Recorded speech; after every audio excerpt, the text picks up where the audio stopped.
Folks, I have been waiting on this day for a long time. What is in the mysterious box? No, it's not fan mail from Theodore Kaczynski. It's something even better and less likely to explode. Bam! Dunkaroos. That's right. I was one of the people who got the early investments when Betty Crocker did the whole Twitter thing where you had to go online and if you said, hey, I want Dunkaroos and put in your address and your credit card information, your social security data, they send you a free sample before it hits store shelves. I know they're already making the rounds around 7-Eleven, but I live in one of those states that doesn't have 7-Elevens for some reason. So yeah, this is still a preview because they're not actually hitting the national marketplace until, I want to say, July from what I've been reading. So yeah, this is actually an advanced copy. Very, very advanced. So let's take a look at the product a little bit more in depth and kind of go into the whole Roos nostalgia, why don't we? Okay, so obviously the packaging a little bit different, but very, very reminiscent of what we're used to from the 90s.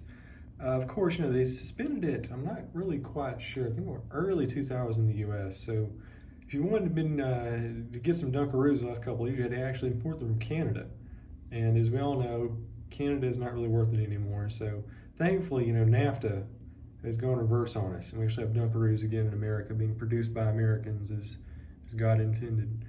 So yeah, there's the packaging. It just looks so beautiful. I love that teal and purple aesthetic. You don't have the actual Dunkaroo kangaroo on the package, which is kind of a letdown, but hopefully they'll fix that when it comes time for the full marketing onslaught. So yeah, I know that nobody really cares about this kind of stuff, but let's go over the nutritional data here. 190 calories per product, and that includes the frosting. Sodium levels, not too bad. Sugars, about 36% daily value. So yeah, it's one of those things where if you're eating Dunkaroos, you don't care about your own health and safety to begin with, so this is kind of an aside. All right, distributed by General Mills. It's got bioengineered food ingredients, which means it's going to be good. As far as rest of the ingredients, you can read it on your own time. It's all boring stuff.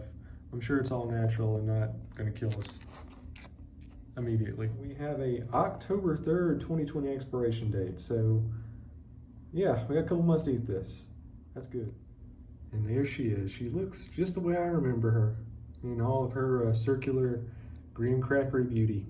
It looks almost identical to what we're used to from the 90s. So I'm very, very happy to see the aesthetics and the overall design of the product have not changed. And a lot of times, when they do these 90s reboots, they like to kind of, fiddle around with it, change up the formula, try to make it more modern. These things, no, this is perfect. This is an absolute perfect facsimile of what we had in the 1990s. It's beautiful. So there we got the little circular Ds. You got about, looks like, I don't know, 20 or so per package. And over here we got our frosting, which has, a little multicolored balls in it, and a sauce which smells like confectioner's sugar and looks like mayonnaise. So yeah, I'm all of a sudden I'm way back in like the elementary school lunchroom now. Like it's all coming back to me now, including all the horrible things the janitors supposedly did in the basement. But that's a story for another day. All right, and that's what the Dunkaroos themselves look like after they have a good old-fashioned frosting bath. Let's go ahead and get some physical stuff here. Get this really in depth here. Oh, yeah, isn't that look tantalizing? All right, so as you can see there, it's the same product we're used to. It looks great, smells great. Of course, I have to do my taste test now to see if it actually holds up. Oh, and you actually got a little green ball there. It's good luck. Yep. It tastes like perfection. Usually when I do like these junk food and fast food reviews, I am kind of being mildly facetious, but oh my God, I love this. The fact that we have Dunkaroos back, think about all the great 90s things that have returned. We got Dunkaroos back on store shelves. We got Joe Bob Briggs got another TV show.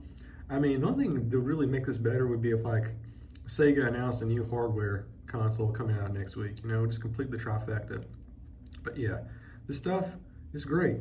It's fantastic. It's exactly the way we remember it. It hasn't changed at all. Same formula, same product design, same aesthetics, same overall experience.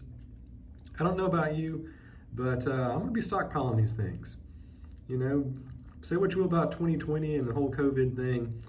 If all of this had to happen for Dunkaroos to make a comeback, I'm gonna say it's worth it. All 100,000 fatalities, to get Dunkaroos back on the store shelves, I think it's a fair trade-off. You may disagree. You know, I wouldn't hold it against you, but let's face it, it probably is.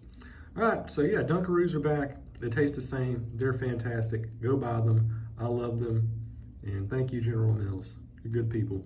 Very good people.